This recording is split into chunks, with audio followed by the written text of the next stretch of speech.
তো আওয়াজটা শুনে আপনারা বুঝতেই পারছেন পিঠেগুলো কতটা ক্রাঞ্চি হয়েছে। তো আপনারাও বাড়িতে এই পদ্ধতিতেই পিঠেগুলো বানিয়ে দেখবেন। নমস্কার বন্ধুরা, পেটুক ঠাকুর চ্যানেলে আপনাদের প্রত্যেককেই স্বাগত। আমি ঝুমা, আর ইনি হচ্ছেন আমার দিদিভাই। নমস্কার, আমি চৈতালি। তো আজ আমরা দুজন মিলে আপনাদের সামনে আবার হাজির হয়েছি সুন্দর একটি রেসিপি নিয়ে, যার নাম হচ্ছে মুগপুলি পিঠা। তো চলুন বন্ধুরা, শুরু করে নিই আজকের রান্নাটা। তো বন্ধুরা, এই রেসিপিটা বানানোর জন্য খুব বেশি উপকরণের প্রয়োজন হয় না। তো আমি একবার আপনাদেরকে দেখিয়ে নেব আমি এই রেসিপিটা বানাতে কী কী উপকরণ ব্যবহার করছি। নতুন আতপ চালের গুঁড়ো, কয়েকটা সাদা আলু এবং কয়েকটা রাঙা আলু, মুসুর ডাল, চিনি, খেজুর গুড়, এই রেসিপির মূল আকর্ষণ মুগ ডাল, আর নুন তো লাগবেই। মুগপুলি পিঠা বানানোর জন্য প্রথমে আলুগুলো ছুলে নেব। দিদিভাই ছুলে নিচ্ছে আলুগুলো। এই আলুগুলো তো নতুন আলু, সেই জন্য এইরকমভাবে ছুলে নিলেই হবে। এখন ওইভাবে পুরো ছাল ছাড়ানোর প্রয়োজন লাগে।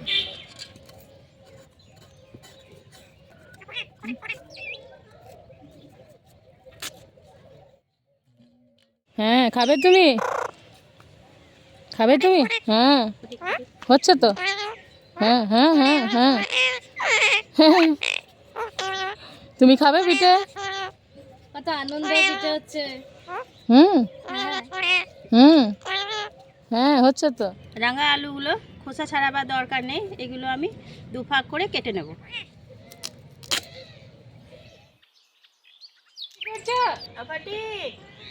তুমি খাবে? তুমি মুগপুলি পিঠা খাবে?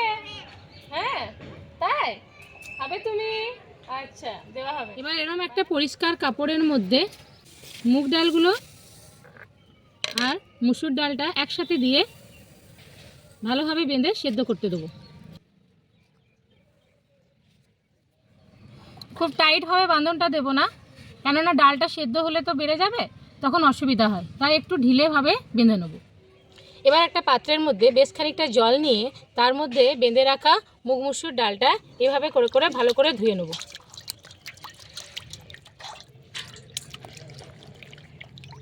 এবার ধুয়ে রাখা আলু, রাঙা আলু ও ডালটা দিয়ে প্রেসারের মধ্যে সেদ্ধ করে নেব।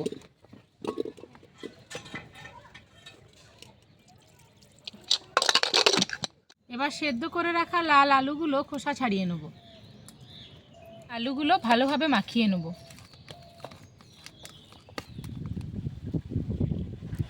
দেখুন ডালটা কত সুন্দরভাবে সেদ্ধ হয়ে গেছে।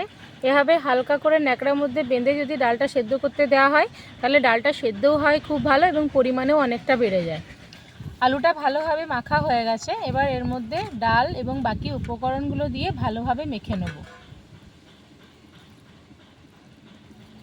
চালের গুঁড়োগুলো দিয়ে নিচ্ছি। আন্দাজ মতো নুন, চিনি ও খেজুরের গুড়টা দিয়ে ভালোভাবে সবগুলোকে একসাথে মেখে নেব।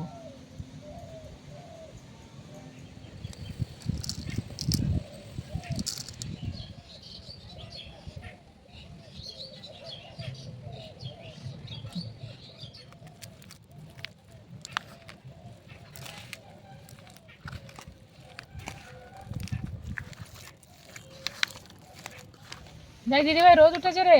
হ্যাঁ রে, সকাল থেকে মেঘলা মেঘলা ওয়েদারের পরে রোদটা বেশ ভালোই লাগছে। দারুণ পিঠে জমে যাবে বল। হ্যাঁ, পিঠে নিয়ে নিয়ে পিঠে খেতে হবে। হ্যাঁ, হালকা হালকা রোদ, দারুণ লাগছে।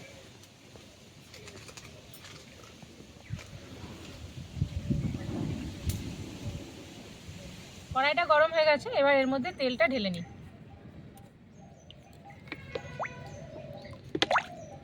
সব উপকরণগুলো একসাথে মিশিয়ে এরকম একটা সুন্দর ডো তৈরি করে নিয়েছি। এবার এখান থেকে ছোট্ট ছোট্ট সাইজের এরকম লেচি কেটে নেব। এবার আমরা দু যা মিলে ভালোভাবে পিঠেগুলো গড়ে নেব। আপনারা চাইলে এই পিঠের মধ্যে পুর নাও দিতে পারে, তবে পুর দিলে কি হয়, পিঠেগুলো সুস্বাদু হয় খুব বেশি। তাই আমরা এখানে সন্দেশের পুর ভরে পিঠেগুলো গড়ে নেব।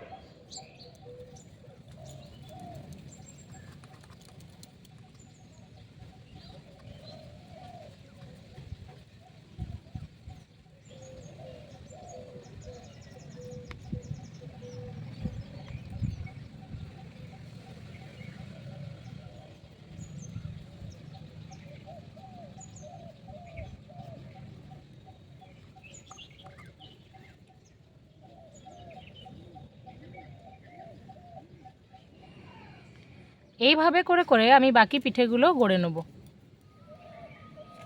তেলটা গরম হয়ে গেছে, এবার গড়ে রাখা পিঠেগুলো এর মধ্যে দিয়ে ভালোভাবে ভেজে নেব।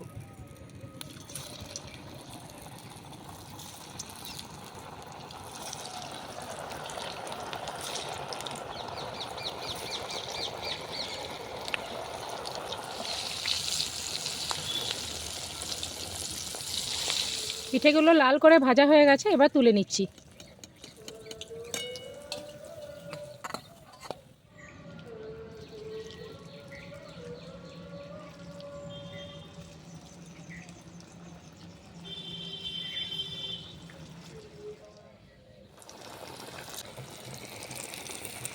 আপনারা দেখছেন কি সুন্দর পিঠেগুলো হয়েছে।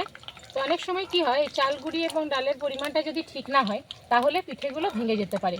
তো এরম যদি হয়ে থাকে তখন একটু চাল গুঁড়ি মিশিয়ে নিতে হয়, তাহলে আর পিঠেগুলো ভাঙবে না, সুন্দরভাবে হয়ে যাবে।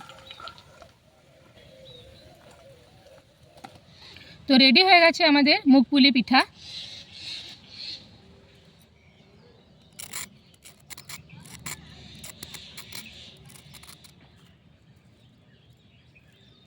তো আপনারাও বাড়িতে এই পদ্ধতিতে পিঠেগুলো বানিয়ে দেখবেন, খেতে অপূর্ব হয়। বাড়ির প্রত্যেককে খাওয়াবেন, প্রত্যেকেরই খুব ভালো লাগবে। তো আজ এই পর্যন্তই। আপনারাও এই পদ্ধতিতে বানান আর খান এবং আমাদের সাথে থাকুন। আমাদের এই ভিডিওটি লাইক, কমেন্ট, শেয়ার করে দেবেন এবং আমাদের চ্যানেলটি অবশ্যই সাবস্ক্রাইব করে দেবেন। Thank you.